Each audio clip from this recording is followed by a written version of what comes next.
Hey guys, it's Miss Turnbull here with your Thursday video. Today we are talking about the surface area of cylinders. So these are shapes that are three-dimensional and look like this guy right over here. All right, they have two circles on either end and there is a tube joining them. So when we take a look at a cylinder and decide, okay, we're going to draw the net of a cylinder, we end up with two circles joined by this rectangle that if we were to put this all together, we would glue all the edges around the circles. Okay, so we know the formula for the area of a circle. So the area of a circle is pi times the radius squared. Now in this formula here for the cylinder, we have two of those. So we can say, okay, area of a cylinder is going to be 2 pi r squared, okay, plus, now here's where we've got to do a little bit of problem solving here. We need to know, it's usually going to give you the height of the cylinder. So you're going to have this dimension here, the height of the cylinder. The problem is that they're probably not going to give you this dimension here. And the reason why they're not going to give you that is because we can figure it out. Because this dimension here is going to be equal to the circumference of each of the circles on either of its ends. So we remember that the formula for the circumference, not area, I should, let's fix that. The circumference of a circle is either 2 pi r or pi times the diameter. Those are our two options. So because usually we're going to deal with radius, we'll deal with 2 pi r here. And it's going to be 2 pi r times the height. 2 pi r h. Okay, so the surface area of a cylinder is 2 pi r squared plus 2 pi r h. All right, so let's practice that with a question here. So let's start again with our formula. SA equals 2 pi r squared plus 2 pi r h. And now we can put in our information. So SA equals, and this is in inches as well over here, and got cut off. So 2 pi, the radius is 7 inches, so 7 squared, plus 2 pi, this is 7, and this one is going to be the height of the cylinder, which is 14. All right, so we'll deal with each of these parts individually. So 7 squared is 49, so 2 times pi times 49, 307.88 plus, and 7 times 14 times 2 times pi. 615.75. So now what we want to do is add as complete of numbers as we can.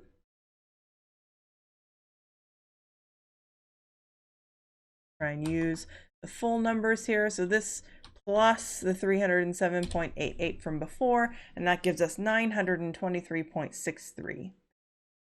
SA equals 923.63 inches squared. That's the surface area of this cylinder. All right, one more regular example here. Again, our formula SA equals 2 pi r squared plus 2 pi r h. Here they've given us the diameter. So what we need is to divide that by 2, which will give us our radius of 7.5 centimeters. So 2 pi 7.5 squared plus 2 pi 7.5 times 24. And again, we can just throw this into our calculator. So 2 times pi times 7.5 squared gives us 353.43.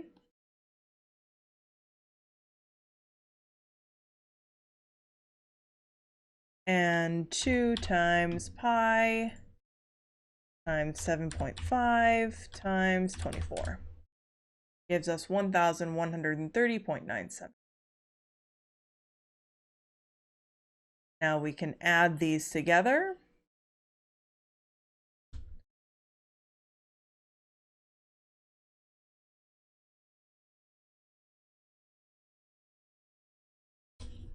And we get 1,484.40 centimeters squared is our surface area of this cylinder.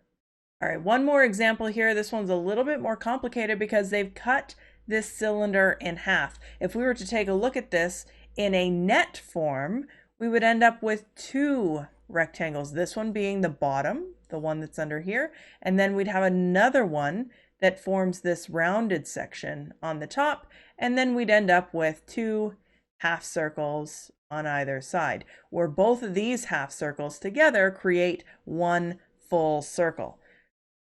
So in this case, we're going to have to kind of construct our own surface area formula.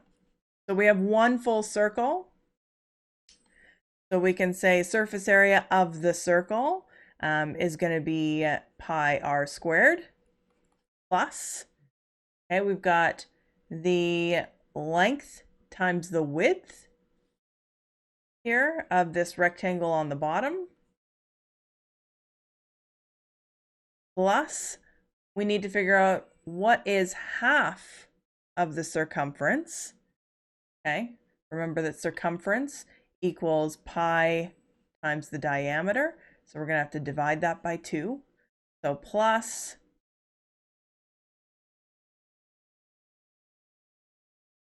that times 12. Okay, because this dimension here is equal to half of the circumference of this circle. That's why we've got this one right in here. So this is a little bit more complicated than the other examples. We've added this bottom rectangle to our formula right here. And we've added the fact that we have to figure out, okay, what is half of the circumference instead of using the full circumference like we did in the previous examples. So now we can just plug our numbers in. Pi, radius is going to be half of this, so 5 squared, plus length times width, so this is 10 times 12, plus pi times the diameter divided by 2, and we're going to times that by 12. So we've got a number of different pieces of this to kind of put into our calculator. So pi times 25, 78.54. 10 times 12 is 120. Now, pi times 10 divided by 2 is 15.71.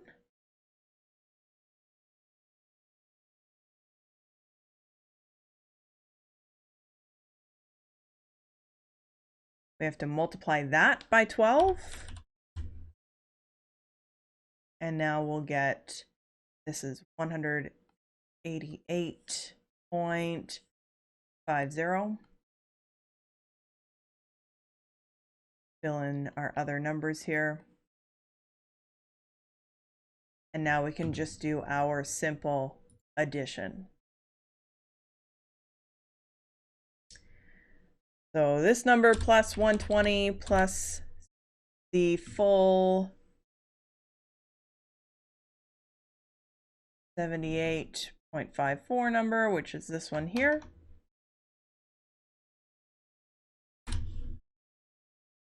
That gives us 387.04.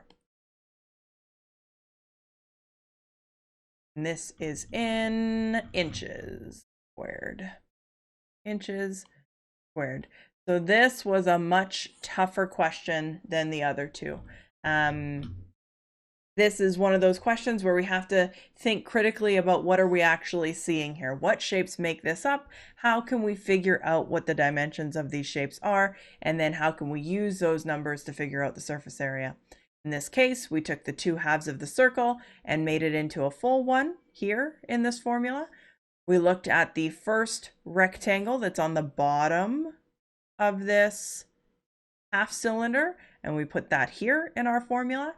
And then we had to figure out this part that curves over top. What are we going to do with that? Well, half of the circumference of the circle is the same length as this side of that rectangle.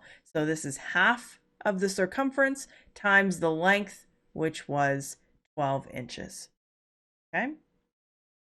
Don't forget to book yourself appointments with either myself or Ms. Thomas, depending on who's your teacher.